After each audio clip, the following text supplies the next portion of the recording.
আমার এলাকায় একটা, যদিও আমি এলাকা থেকে নির্বাচন করেছি, কিন্তু সারা দেশের মানুষ সোশ্যাল মিডিয়ার মাধ্যমে যারা আমাকে চিনেন আমার জন্য দোয়া করেছেন।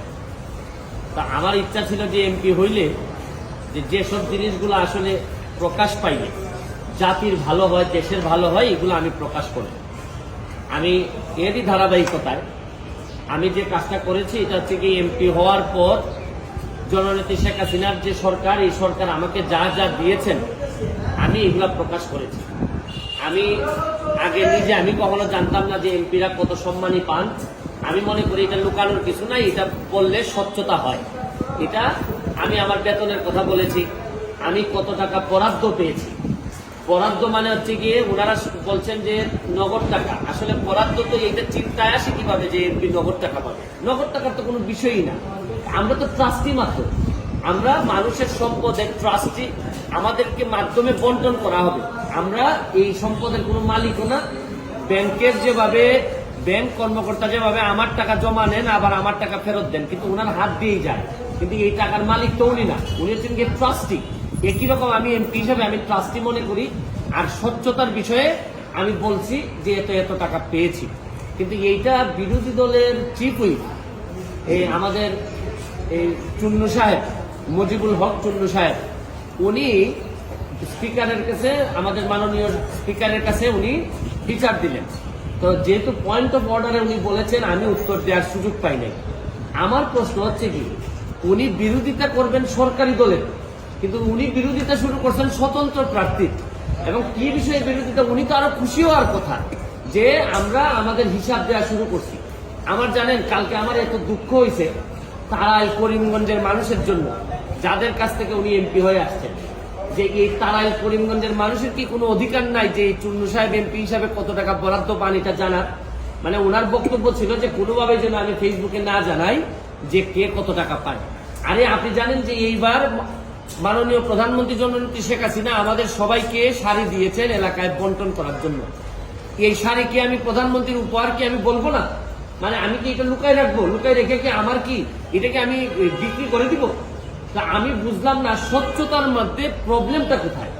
আমি যদি স্বচ্ছ হইতে চাই, আমি যদি যে বরাদ্দ পাই এটা যদি আমি বলে দিতে চাই, বলি জনগণকে, তো এখানের মধ্যে এমপি হিসাবে আমি অপরাধটা কি করলাম? আর আরেকটা জিনিস হচ্ছে গিয়ে, আমি বারবারই বলছি এমপি কিন্তু আমার পেশা না। আমার পেশা হচ্ছে গিয়ে বিং এ ব্যারিস্টার। আমি এখানে প্র্যাকটিস করি সুপ্রিম কোর্টের আইনজীবী হিসাবে।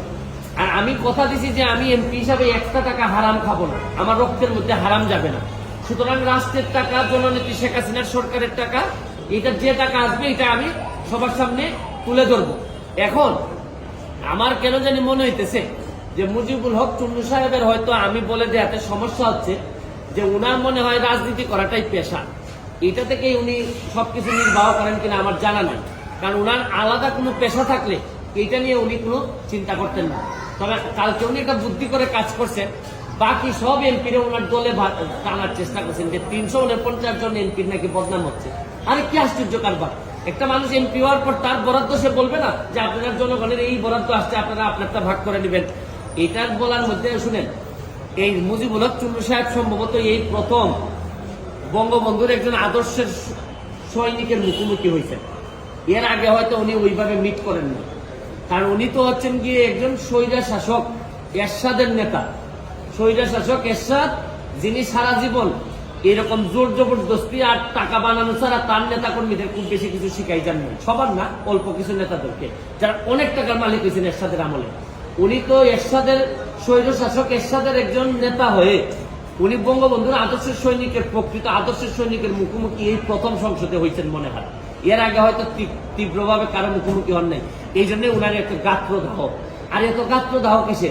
আরে ভাই আমার টাকা এটা। আর আরেকটা বিষয়, আমি যে আমার এলাকায় বলছি যে আমি 29 কোটি টাকা পাইছি বরাদ্দ, আমি কি কোনো কথা মিথ্যা বলছি? মিথ্যা বললে উনি আমার বিরুদ্ধে ব্যবস্থা নেই। আমি বলতে পারবো না, মানে আমি বরাদ্দ পাইছি এটা আমি বলতে পারবো না আমার এলাকায়, মানে কি আমি কি চুরি করতে চাই?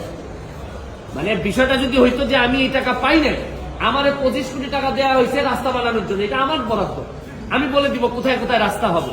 আমাকে দেওয়া হয়েছে মসজিদ মন্দিরের টাকা দেওয়ার জন্য 2 কোটি, এটা আমার বরাদ্দ, আমার নামে আসবে, আমি এগুলা দিয়ে দিব কোথায় কোথায় বরাদ্দ। টিআর কাবিকা আসছে আমার নামে, আমি দিব, কোথায় কোথায় বরাদ্দ দিয়ে দিব।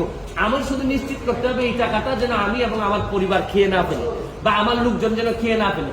এইটার মধ্যে লুকালুকের কিছু আছে বলে আমার মনে হয়। আচ্ছা, আপনি কি এখন তাহলে এই যে সমস্ত ফেসবুকে দিতেন বরাদ্দ বিষয়গুলো তাহলে দিতেই থাকবেন, এটাই আপনি এটা ওই যে ওই আপনার চুন্নু সাহেব, আমি আপনার একটা কথা বলি, এর চেয়ে বড় বড় সাহেবদের সাথে আমার দেখা হয়েছে, তাও আমার চরিত্র বদলায়। আমি আমার যে কাজ বিশ্বাস করে করি, স্বচ্ছতার সাথে করার চেষ্টা করি। যতদিন করবো ততদিন এমপি থাকবো। এটাকে আমার বাপের পোস্ট নাকি যে সারা জীবন থাকা লাগবে এখানে? আমার যদি যোগ্যতা না থাকে, আমার চেয়ে ভালো লোক যদি আসে এমপি হবে। কিন্তু আমি যতদিন আছি ততদিন যেটা সাধারণ মানুষের, আমি চুন্নু সাহেবের কথা আমি এমপি হইনি। আমি এমপি হয়েছি আমার 7 লাখ মানুষের ভোটে এবং দোয়া এমপি হয়েছি এবং ল্যান্ডস্লাইড ভিক্টরি হয়েছে আমার। আমি আমার জনগণকে খুশি করার জন্য যা করব তাই করব। আমি এর বাইরে কোনোদিন যাওয়ার প্রশ্নই আসে না। এটা তো শুনেন।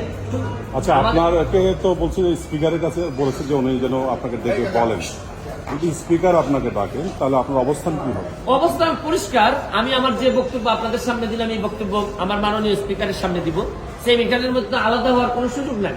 তবে আমার বিশ্বাস, এই যে এই মুজিবুল হক চুন্নু সাহেবের যে ব্রেইন আর যে অবস্থা, তার ব্যাপারে আমি যা শুনি, তাতে আমার বিশ্বাস মাননীয় স্পিকারও জানেন তার অবস্থাটা কি।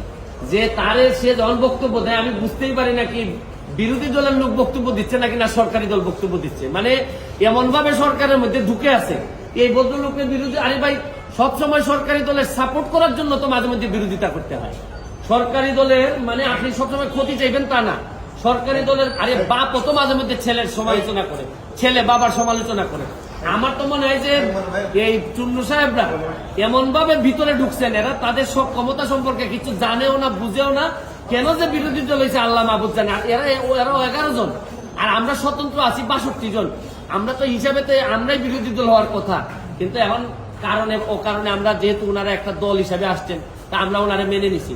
কিন্তু উনি তো সরকারি দলের বিরোধিতা না করে মাশাআল্লাহ এখন শুরু করছেন যে স্বতন্ত্র ক্যান্ডিডেট কেন টাকার ঘোষণা দিয়ে দেয়, এই কারণে উনি বিরোধিতা শুরু করছেন। আমার এখন তার এলাকার করিমগঞ্জবাসীর জন্য আল্লাহর কাছে দোয়া করা ছাড়া আপাতত আর কোনো পথ নেই।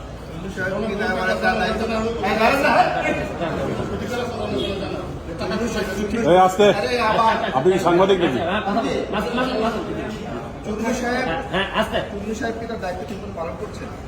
আমি তো উনার দায়িত্ব কিভাবে পালন করছেন আমি জানি না। আপনাদেরকে একটা নমুনা দিলাম। উনার দায়িত্ব ছিল হচ্ছে বিরোধী দল হবে, সরকারের সমালোচনা করবে, সরকার যেন সঠিকভাবে চলতে পারে, দেশে যেন দুর্নীতি মুক্ত হয়, এইগুলার জন্য উনি প্রতিবাদ করবে। এটাই বিরোধী দলের দায়িত্ব বলে জানি। বিরোধী দলের দায়িত্ব যে স্বতন্ত্র, যে একটু ভালো কাজ করতে চায়, সৎ হইতে চায়, তারা যে চাপটি মারিয়া ধরে সংসদ থেকে বের করে দেওয়ার প্ল্যান করছেন, এটা তো আমার জানা ছিল না। আমার মনে হয় না এটা কোনো পৃথিবীর কোনো জায়গায় বিরোধী দলের দায়িত্ব এটা হইতে পারে। আমার এটা জানা। Thank you. প্রথম কি বলছেন আমরা থ্যাংক ইউ।